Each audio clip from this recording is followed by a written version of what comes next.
કીર્તિ પટેલનો વિવાદ હવે વકરી રહ્યો હોય તેવું લાગે છે અને હવે સાધુ સંતો રોષે ભરાયા છે અને કડક કાર્યવાહીની માંગ કરી દીધી છે। શું છે સમગ્ર મામલો તેની વિગતે ચર્ચા કરીશું। નમસ્કાર, હું છું પ્રથમ મોદી, આપ જોઈ રહ્યા છો નિર્ભય ન્યૂઝ।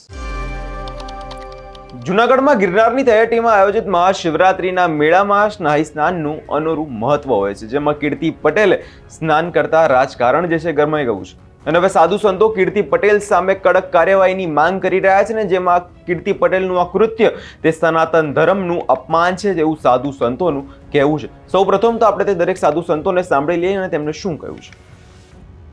जय गिरनारी, जय सनातन धर्म, जय बोले। श्री पंचायती निरंजनी अखाड़ा मायापुर हरिद्वार घाट। मैं दिगंबर राजेश्वर गिरी श्री निरंजनी अखाड़े से ये कहना चाहता हूँ कि जो कल मुर्गी कुंड के अंदर स्नान किया गया उसमें साधु संत ही केवल स्नान कर सकते कि जिसका पिंडदान लीगली हुआ हो और जिसने गुरुमुखी का जो माला पहनी हो उसका बाना पहना वही कर सकता है। बाकी जो भी घर गृहस्थी आते भगवा पिंड के अंदर डुबकी लगाते वो बिल्कुल निंदनीय है और ये जो सनातन धर्म का के खिलाफ जो ऐसा कार्य करते वो हम चला लेंगे नहीं और इसके अगर सरकार कार्यवाही कुछ करेगी नहीं तो उसका हम साधु संत मिलके जो भी होता है कार्यवाही हम खुद करेंगे। मैं दिगंबर राजेश्वर गिरी श्री पंचायती निरंजनी अखाड़े से आपको मीडिया के माध्यम द्वारा कहना चाहता हूँ कि ऐसी हरकतें जो भी करते हैं और बहुत बार किया है उसने कीर्ति पटेल ने और सनातन धर्म को जो बदनाम भी करती है और एक बार दूसरी साइड वो अच्छा भी करती है, ऐसा नहीं करना चाहिए। यहाँ सनातन धर्म के विरुद्ध कोई भी ऐसे निंदनीय कार्य करेगा वो हम साधु संत मिलकर चलाए नहीं लेंगे। और ये मैं आह्वान करता हूँ श्री निरंजनी अखाड़ा पंचायत हरिद्वार दुर्गानाथी मठी श्री राजेश्वरी दिगंबर। जय गिरनारी।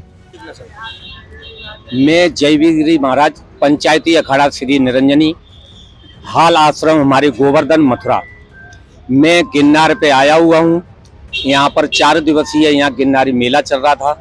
यहाँ पर आकर के मैंने देखा जो हमारी संतों की जो परंपरा है, हमारे कुछ संत हैं जो अलीगल व्यक्तियों को ला करके हमारे कुंड में संतों के साथ मिला करके कर रहे हैं, ये निंदनीय है और आगे ऐसा नहीं होना चाहिए। हम संतों की परंपरा है कुल गुरु के रूप में समाज को मार्गदर्शन दें और हवन यज्ञ के माध्यम से हम सभी मनोकामना के लिए कार्य करते हैं। इसके लिए सभी आशीर्वाद लेने आते हैं, पर अमुक लोग राजनीति के तहत जो कार्य कर रहे हैं, हमें लोगों ने बताया है कि कीर्ति पटेल थी ना, कीर्ति पटेल नाम की एक व्यक्ति है जो छोकरी है, वो आकर के संतों से मिल करके हम संतों के साथ में जो स्नान किया है ये निंदनीय है।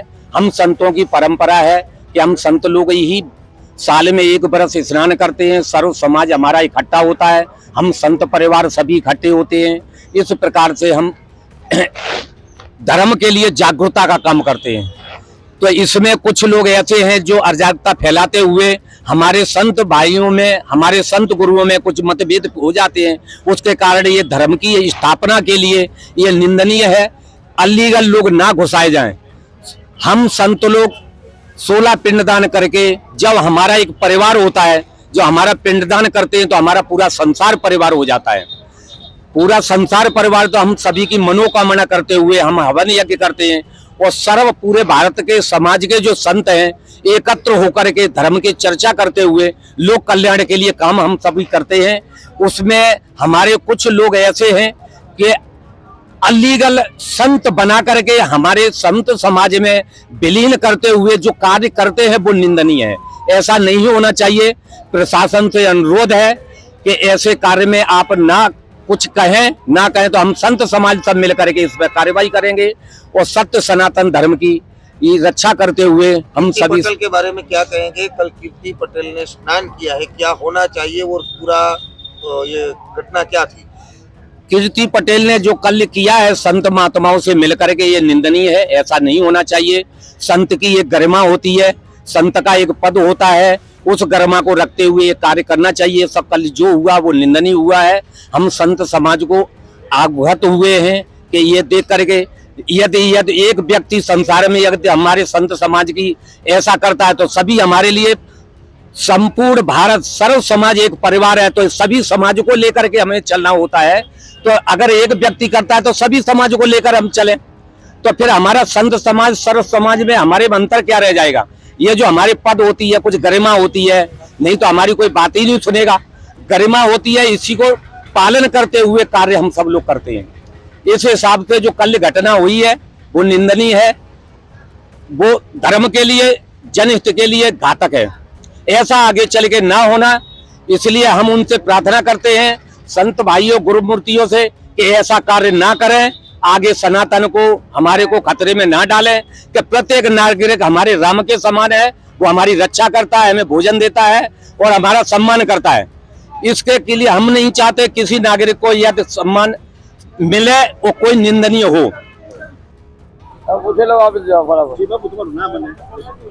મારું નામ શિવાનંદ સરસ્વતી નિરંજની સ્વતંત્ર અખાડા જુનાગઢ।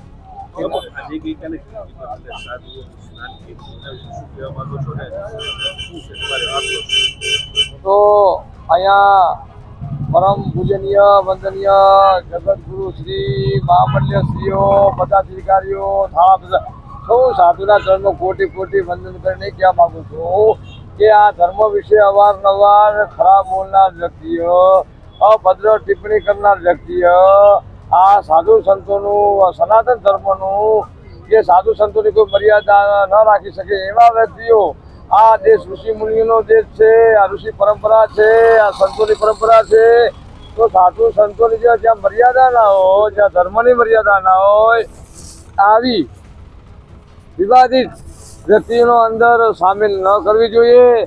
અને આના ખરેખર તો સરકારશ્રીને પણ નમ્ર વિનંતી છે કે આપણે પણ થોડું ध्यान દોરી અને આ સામાજિક તત્વો અંદર ઘૂસી જાય। આ દેશ, આ ઋષિમુનિઓ, આપણી આ આદિ અનાદિની આ પરંપરા મહાશિવરાત્રિ, મહામિની કુંભ, એમાં સંતો પાછળ રહી જાય અને માણસ સંસારીઓ આ પોતે પગમાં પહેરી અને કૂદી પડે। એટલે અમારે નાગા સાધુ સાનામાં રહેવું પડે, બાઈઓને કંઈ કહેવાય નહીં, ગમે એની બાઈઓ ગમે પૂછી જાય, આ ન રહે તો વિનંતી છે મારી આવી સરકારશ્રીને, સાધુ સંતોશ્રીઓને કે આપણી સાથે સંતો ભક્તો મહેમાનો સૌ આવે પણ કોઈ અભદ્ર ટિપ્પણી વાળી વિવાદિત વાળી વ્યક્તિ આવા મેળાના મોટા સમયે ન આવે। કાર્યકર તો પહેલા તો એ આદિ અનાદિ પરંપરા એવી છે કે નાગા સન્યાસીઓનો મેળો છે। નાગા સન્યાસીઓ પહેલા પ્રથમ સ્નાન કરતા અવારનવાર। હવે નાગા સન્યાસીઓનો અમારા જીવનનો કે મેળ જ ના આવે। આ નકલી કપડાવાળા આવી જાય એટલે અમારા સાનામાં ઉભું રહેવાનું, કાંઈ કહેવા જઈએ તો કે એમના કોના ચેલી છો કે ફલાણા મોટા મોટા નામ આવે, એમને ખરેખર સંતોને પણ આવો ખ્યાલ હોતો નથી। સંતોને અંધારામાં રાખી અને એ અંદર કૂદી પડે એટલે સંતોને બદનામ કરવાની સિસ્ટમ છે આ બધી। સમાજને, સરકારને આખું જગત જાણે છે તેમ હોવા છતાં કે આવી વ્યક્તિઓ આ શિવરાત્રિ મેળાનો જો માહોલ બગાડતા હોય તો એમની તપાસ થાય ક્યાં ક્યાં રહેતા હતા, કોની સાથે રહેતા હતા, શું કરતા હતા।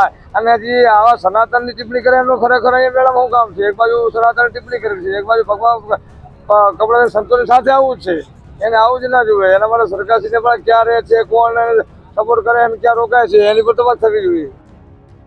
આ ઘટનાને લઈ સાધુ સંતોની લાગણી દુભાઈ છે, કેમ કે તેમના મત અનુસાર કે આ કીર્તિ પટેલે જે કામ કર્યું છે તેના કારણે સનાતન ધર્મનું અપમાન થયું છે તેવું સાધુ સંતોનું કહેવું છે। સાધુ સંતો અને અખાડાઓના મંતવ્યો હવે લેવામાં આવશે અને જે બાદ કીર્તિ પટેલ વિરુદ્ધ કાયદેસરની કાર્યવાહી કરવા માટે એક નિર્ણય લેવામાં આવશે। આ ઘટનાને લઈ જૂનાગઢ પોલીસ અને સ્થાનિક પ્રશાસનની સુરક્ષા વ્યવસ્થા પર અનેક સવાલો પણ ઊભા કર્યા છે। જ્યારે ઘટના સ્થળ પર કલેક્ટર અને એસપી જેવા ઉચ્ચ અધિકારીઓ હાજર હતા ત્યારે ઘટના કેવી રીતે બની તે સવાલો અત્યારે ચાલી રહ્યા છે। ચુસ્ત પોલીસ બંદોબસ્ત હોવા છતાં એક સામાન્ય નાગરિક પ્રતિબંધિત વિસ્તારમાં અને કુંડ સુધી કેવી રીતે પહોંચી જાય છે તેવા સવાલો છે અને 15 મિનિટ સુધી આ સ્નાન ચાલતું રહ્યું છતાં તંત્રને આ બાબતે ખ્યાલ કેમ ના આવ્યો જેવા સાધુ સંતો અત્યારે સવાલ ઉપાડી રહ્યા છે। હવે આ બધી જે સવાલો ચાલી રહ્યા છે તેમાં હવે જોવાનું કે કીર્તિ પટેલ વિરુદ્ધ આગળ શું પગલાં ભરવામાં આવે છે, કારણ કે સાધુ સંતો આ મુદ્દે હવે રોષે ભરાઈ ચૂક્યા છે। આ વિષય લઈને તમારો શું અભિપ્રાય છે તેમને કમેન્ટ કરી ચોક્કસથી જણાવજો અને અમારી ચેનલ નિર્ભય ન્યૂઝને લાઇક, શેર અને સબસ્ક્રાઇબ કરવાનું ભૂલશો નહીં।